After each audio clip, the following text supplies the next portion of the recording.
এত বড় ঘটনার পরেও সে দেশ ত্যাগ করে কি করে? এটা কি দেশের প্রধানমন্ত্রী দিয়ে জনগণের প্রতি দায়িত্ববোধ না ভালোবাসা কি তার আছে? কোনোটাই নাই।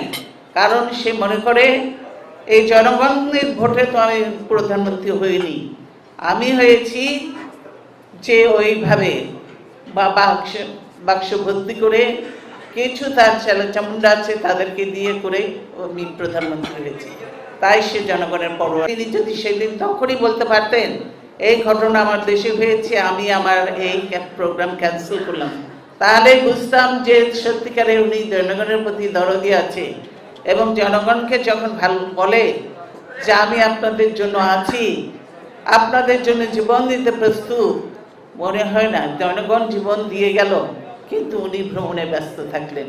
মনে হয় না যে জনগণের জন্য উনি জীবন দিতে প্রস্তুত, জনগণ জীবন দিয়ে যাচ্ছে।